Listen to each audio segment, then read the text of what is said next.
podcast. My name is Colleen. I am your host, like I am every week. I am a debut author, a serial entrepreneur, and somebody that wants to build an incredible, vibrant writing and reading community. And part of that is through this podcast. Now, this week we have a solo episode. You're stuck with me this week, but I wanted to kind of start a new, I don't know if I'm going to call it like section of the podcast or new, I don't know. I haven't kind of figured out the wording I want around it. Basically, it's kind of like my author notes. And part of that is as I'm writing the second book in my series and I'm learning so many things, I thought that both readers and writers would find some of the things that I'm learning kind of interesting. And maybe it's something that you would want to put into your writing, your craft, your author life. And for the readers, it's kind of that behind the scenes of how does the book that you're reading, the books that you love, how do they come to life? So with our Bookcraft podcast, it's conversations from every side of the story. And I thought this is kind of a cool side to talk about. If you have not read it yet, my debut novel is out in the world. It is Undercurrents of Love. It is a wonderful story on an island in the Caribbean. There are dolphins, dolphin trainers, researcher, a cute puppy, and the book is out on Amazon KDP. It is in local bookstores, and this is one of the points that I wanted to talk about first. I have applied for the book to be in Kobo Writer Life, so then it will be available in the Kobo system, the Kobo universe, and through that also available in Overdrive. And Overdrive is part of Libby, that's part of the library lending system. And why this is important is, well, there's a couple of things. I started off when I first published my book. I have my author website, so I was, selling from my own website so that I can build my reader list and know exactly who my customers are. And it's really important because when your book is on Amazon, they have all that information. They're not sharing with you who has purchased your book. So if you're not building your own newsletter on your own website or anywhere else that you could build that, then you're losing out on all that information. But the other thing that comes with putting my book on things like Kobo, and there's one other thing which I'll talk about in a second, is that I realized because I'm in Canada, we do have KU readers. So KU is the Kindle Unlimited. Kindle Unlimited is, think of it like your borrowing book program for Amazon books. So you can subscribe to a monthly membership or pay a yearly membership, and you kind of have unlimited Kindle Unlimited, unlimited amounts of time to grab books, unlimited amounts of borrows, I should say. You do have to return books. So you're allowed to have so many books out at a time, and then you have to return books if you want to get other books. Any books that are registered in Kindle Unlimited show up as $0 for you to borrow, and you can kind of carry a lot of books with you if you have a Kindle or an e-reader or something like that. I actually have my iPad, which has the Kindle app on it. I don't have an actual Kindle. Here's the challenge. Because I'm in Canada, we have a very robust library system. We also have Kobo, which has the same kind of a Kobo Select, Kobo Plus program, that same library lending type model where you pay a monthly fee. And there's a lot more people that will use that Kobo model in Canada than necessarily using that Amazon model. Amazon pays authors for these Kindle Unlimited reads by the page. So if you have 10 pages read, you get paid for those 10 pages. But it's pennies on the page that you're getting paid. If you're a big-time author selling millions of copies a year and you have millions and millions of pages being read a year, KU is perfect for you. I found for my first book, there was a couple of things that were kind of making it harder for me to get page reads. One, it's my first book. I have to do all the marketing. I have to do all the selling. I have to do everything. Kindle, Amazon, they're not promoting my book to people unless I'm paying them. I'm not paying them. So that's one thing. And then the second thing is, because it's the first book in a series, there's a lot of people that won't start a series until more books are out. I did a little sort of poll, an unofficial poll on my TikTok yesterday, and I just said, do you wait until the whole series is done, or will you read the series as it's coming out? Or what's sort of the acceptable length of time between books that you're willing to wait to get the next book? And it was really interesting because I got a lot of varied responses. A lot of people that were like, immediately, I need the book immediately. They want to binge it. They want to read the whole series. I got other people that were like 6 months up to a year. I'm willing to wait. And other people that were like, it depends on if the book left off on a cliffhanger. And I thought that was really interesting. So for me, I decided to pull my book from Kindle Unlimited. I don't have my second book out yet. It is coming. I might put my books back in later, but the thing is, if you have your books in Kindle Unlimited and then you put them anywhere else, you have to take a much lower royalty rate. So you're already getting pennies on the page. To take less than that, it's like, oh dear. So I'm going to see what happens with this wider distribution. Now, the other thing is, I have applied for my book to be in draft to digital. I'm having a little trouble with the upload for my book. It came up with a couple of errors.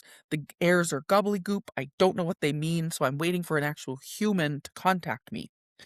And one of the reasons I wanted to go with Drafted Digital is now in partnership with a company called bookshop.org. So for indie bookstores, they can order books through bookshop.org. So it's a way to support indie authors. I think I will only do my ebook distribution this way. And here's why.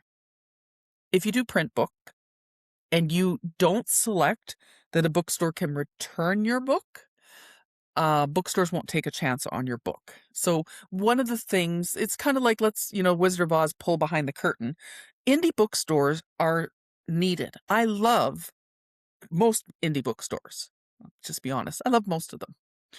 There's some of them that just go out of their way to be cruel and mean. And they don't value indie authors. And it's just the truth.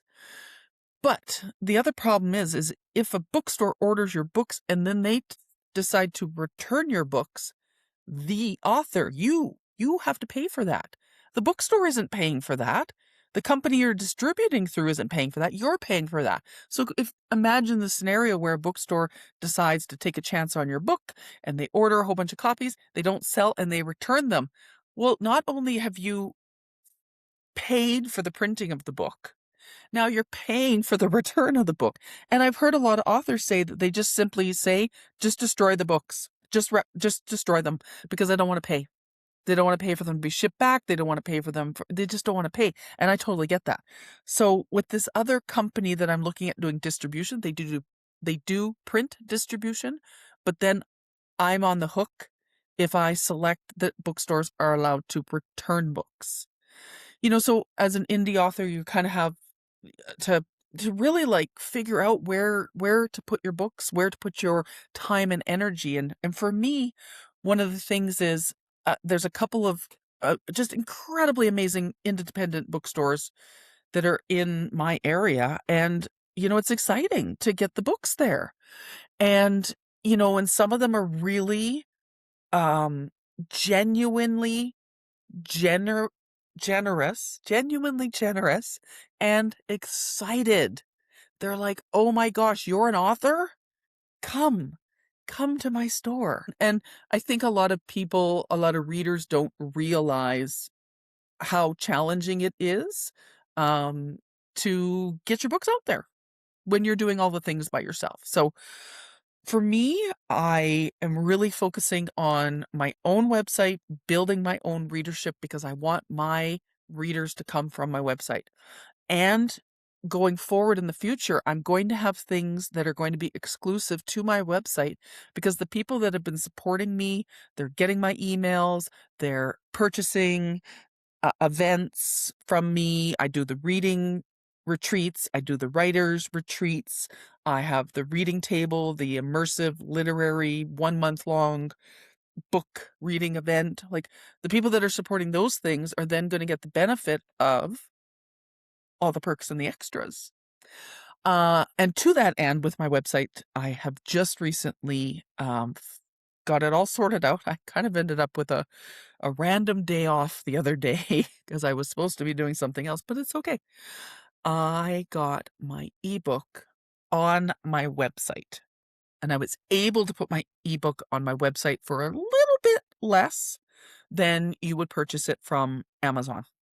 And I did that because if you're coming and purchasing directly from me, then I am not losing all of the money that I would lose by having it through a distribution platform because you're getting it from me. BookFunnel is distributing it to you, and then you can pick how you want to read it. Do you got a Kobo? Do you got a Nook? Do you got a Kindle? Do you want to read it on your phone? You can do whatever you want, and BookFunnel will help with that process. They have an amazing support team, so if you need any help, they are there for you. So that was kind of long, but there really is so many moving parts when you are doing all of the publishing yourself, and where makes the most sense for your books to go. So, like I said, I've put my application in for Kobo. Kobo will then also do Overdrive, which also does Libby. I put my application in for Draft to Digital. I just have to figure out what the issue is because I've already published my book on other platforms and there was no issue. So I don't know why the Draft to Digital is finding an error in my manuscript because it's the exact same manuscript that I've used for everything else. I did get 100 more books delivered the other day because I have a bunch of in-person events coming up. And that's the next point that I want to make is, as an author, there are some authors that absolutely will not do any type of in-person event.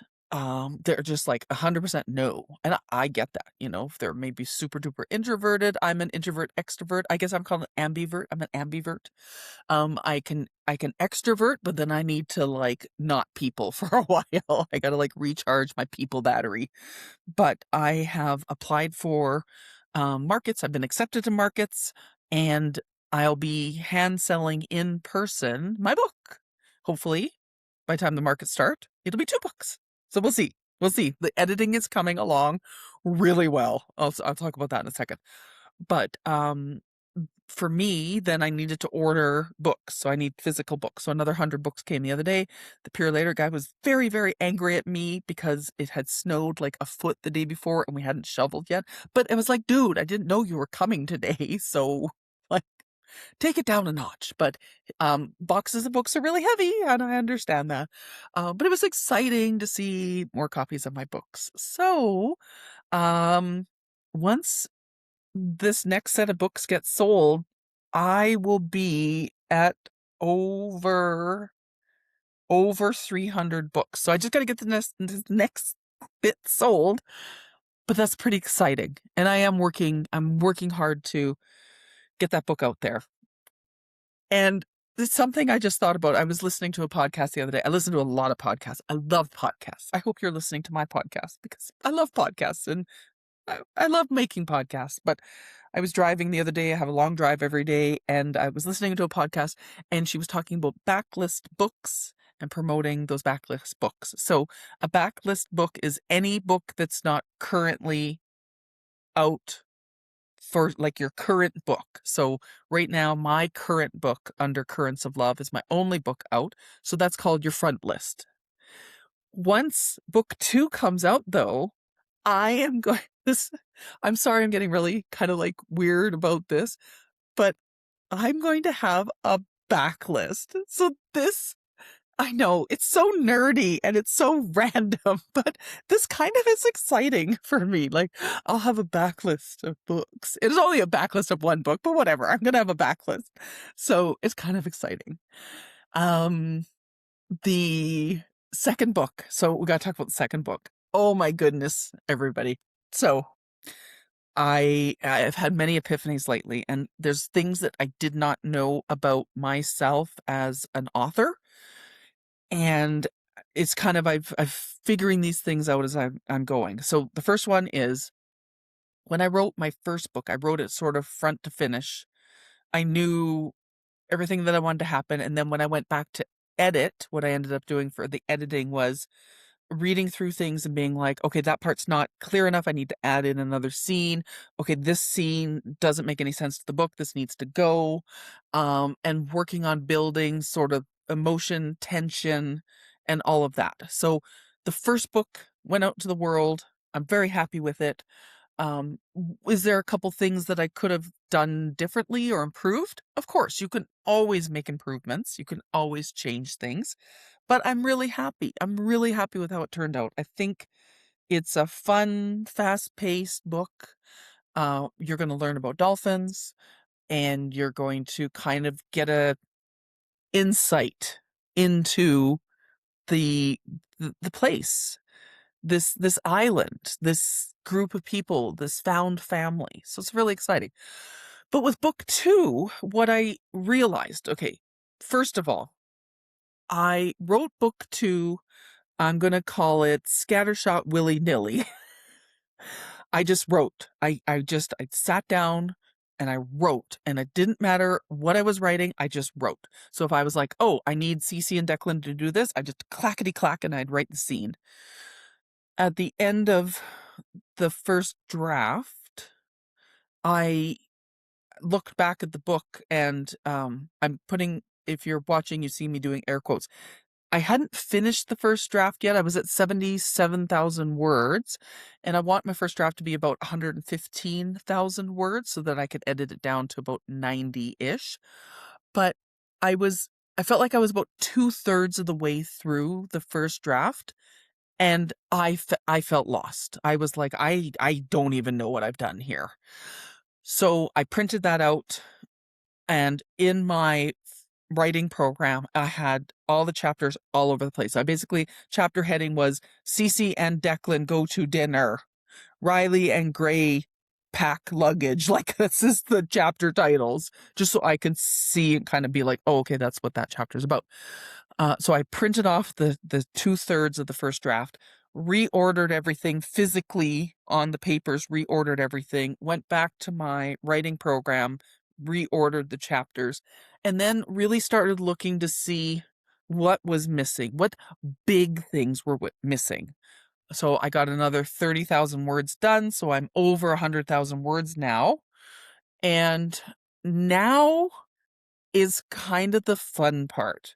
So I'm starting, so first draft is done. I didn't get to 115,000 words, but I feel like I wrote a bit more succinctly this time, that I didn't have to have that many extra words.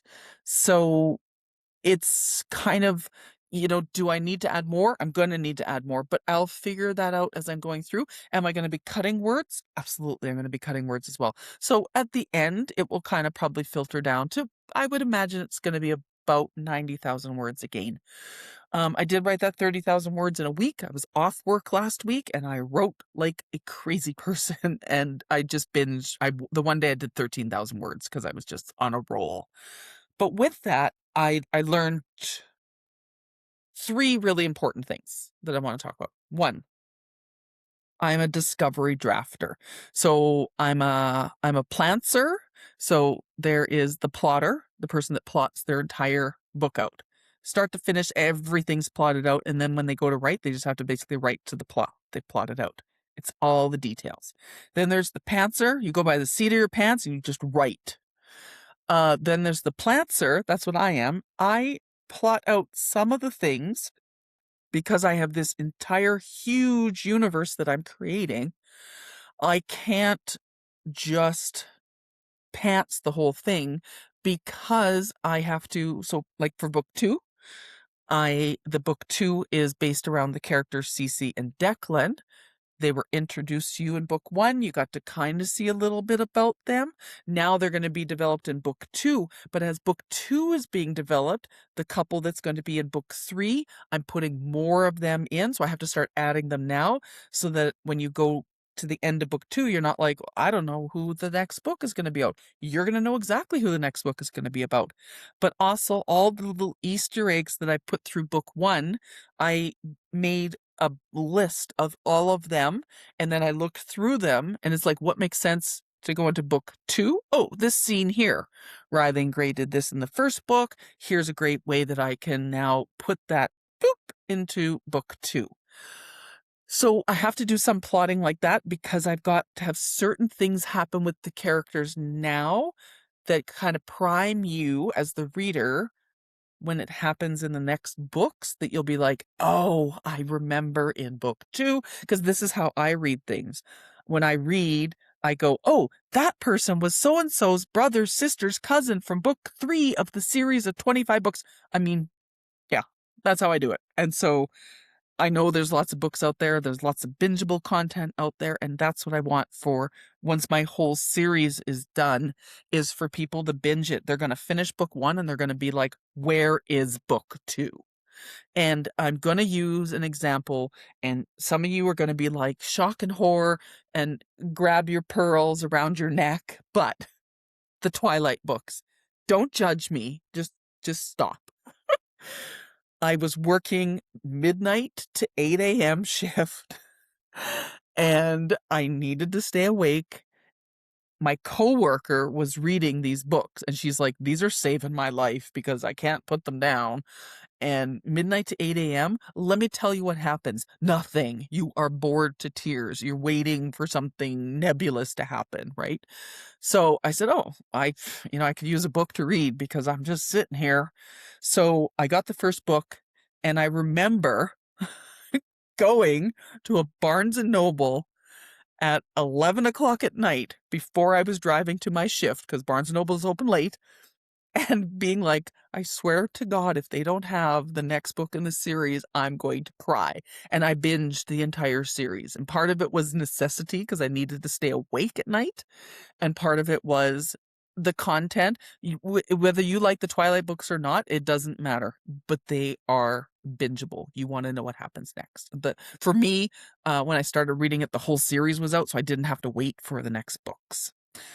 But as I'm going through and I'm creating all of these things and I'm doing this work, I realized that my writing style is discovery drafting. So as I am typing the book, I am discovering what is going to be happening with the characters. I'm kind of typing away and the sentences are coming out and I'm going with the flow.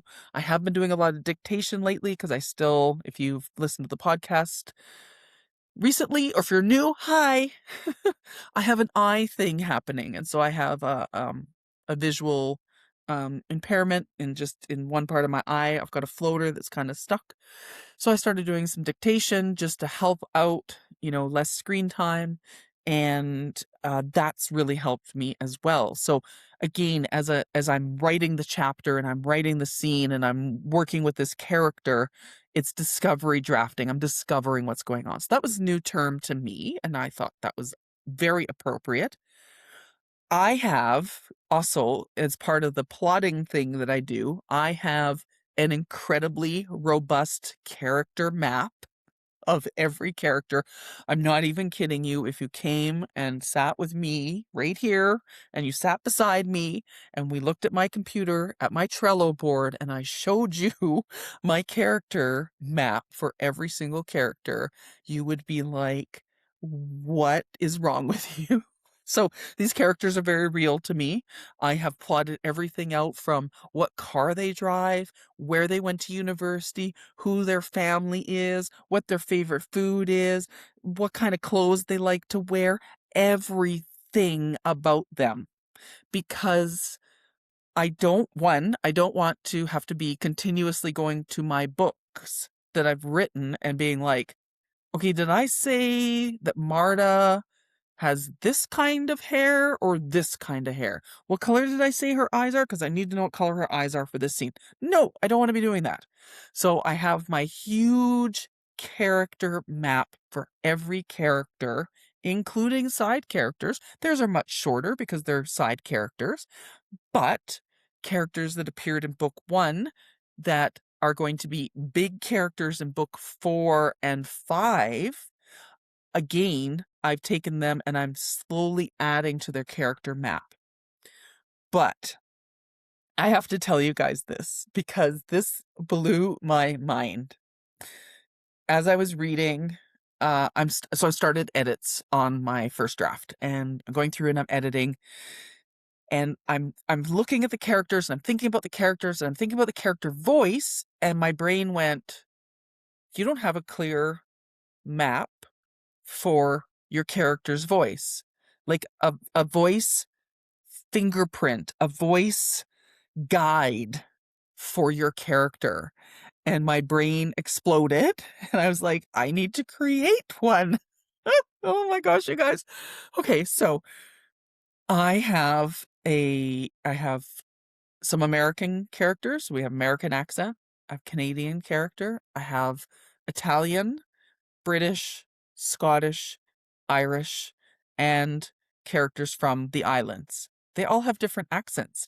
They all have different colloquial slang, ways that they would say something, right? Declan's going to say things like, it's grand, let's crack on, because he's Irish. Whereas, somebody like Marta, whose character is from New York State, not New York City, is going to be a little more sparse with her words, right? So each character has a different voice. And as I was starting my edits for the second book, I realized that I know who the character is and I know how they sound in my head. So if it was an audiobook, you would too. You'd be like, oh, that's an Irish character. Oh, that's a character from California. You would know. It's a Texas accent. There would be no ambiguity in who the character was if it was an audiobook. But when you're reading the book, I need to give you, the reader, all of the cues and the help so that you are hearing that voice in your head as well. I mean, hearing voices in your head, let's keep it to just the voices in your head that are the good voices in your head and tell you things like, you deserve a cinnamon bun. That's a good voice in your head. But I want, for when somebody's reading, that each character is going to be distinctive. And as I was going through the edits so I did the first draft, now I'm going through the first round of edits. I realized I did not have a voice that was distinct in a way that there would be no question in your mind. If you looked at the sentence, you would know who was speaking it. So I've created a voice guide. The voice guide has some colloquial types of sayings that a character would use, some sayings that the character would never use. Especially for my characters that are from the islands, I had to be really distinctive because they're not Jamaican characters. And when I lived in the Caribbean, it was so interesting because we'd have tourists comes and they'd be like, "Hey, Mon," and and they do this sort of weird Jamaican accent, and it's like, this isn't Jamaica. What are you doing? Like, this is a completely different country. But it was like this, I don't know, people just think everything is all the same. If it's an island, they're all Jamaica, right? So I just wanted to make sure that my characters that were local characters, and I have a lot of local characters in my book, that their language and the way they speak was represented by where they're actually from and not somewhere else. That's kind of like a caricature of the island. So I also put together, so it was like the words, phrases they would use, things they would never say, and then sort of how they would deal with emotion and stress and kind of their go-tos for it. So I'm sorry, it's so nerdy. It is so nerdy. Like, if you're listening and watching, maybe you're shaking your head and you're like, nerd. But I, here's the thing. I'm preparing for these books to be audiobooks. We are going to put Kickstarter out for the audiobooks. Audiobooks are extremely expensive to make. That's why if you ever look at prices of audiobooks and you're like, why is this audiobook $63? They're really expensive to make. But I don't want to sell the rights to my IP. I don't want to sell the rights. So I could have an audiobook right now if I license it out to another company. So if I say Recorded Books, or Tandor Media or whatever, all the different audiobooks companies, it's like, here you go, here's my book, you produce it and pay me a penny per book. I could do it right now, but I then relinquish all of my rights to the book. And if I don't like the way it's narrated, there's nothing I can do about it because I gave up my rights. If I do, there's other ways that you can, do audiobooks where you sort of partially give up your rights, partially give up your royalties. There's all different ways. But what I want to do is I want to have the audiobook produced the way that I want it to be done, and I want to own it. I want to own all of it. I've been listening to an author lately who's been on quite a few podcasts, and he was talking about how he had actually traditionally published a whole bunch of his books, and traditional publishers, once your book's been out for 2 or 3 years, they just stop producing that book. If it's not a big seller like Fourth Wing or something like that, they just stop making it. They don't publish it, produce it, nothing.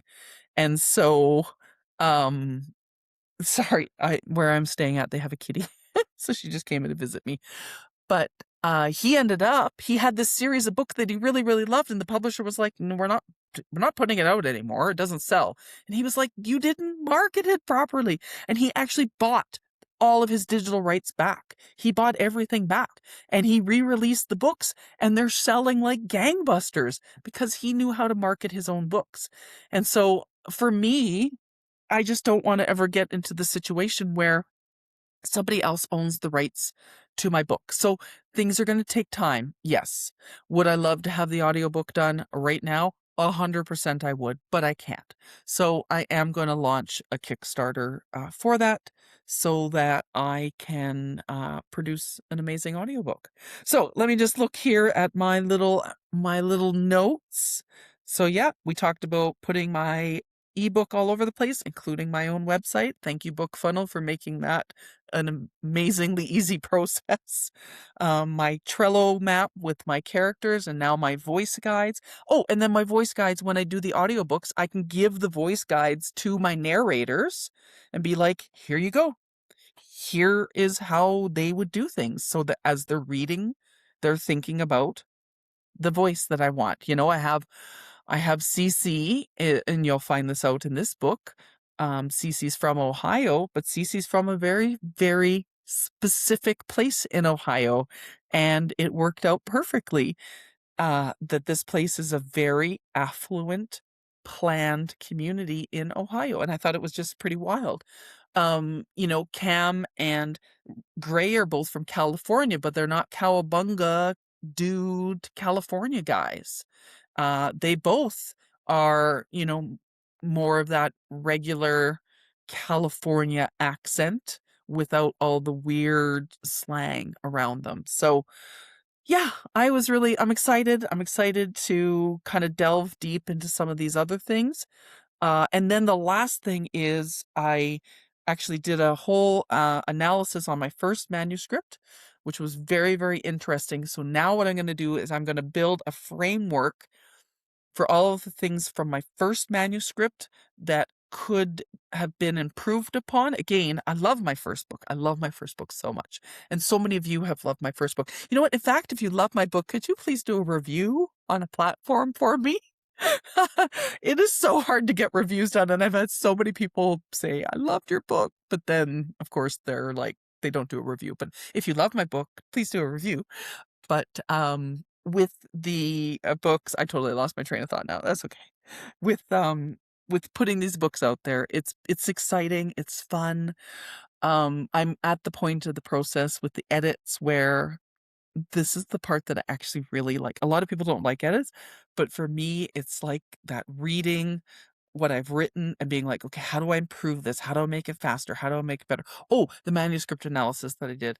I'm applying all of those things from book one that were not weak points. I didn't have, when I did my analysis, there was nothing in there that was like a weak point. But there was suggested things for improvement, and there was a few things where I, as the author, I wasn't giving my reader as much credit as I could, and I had a few repetition things that I didn't actually need to repeat.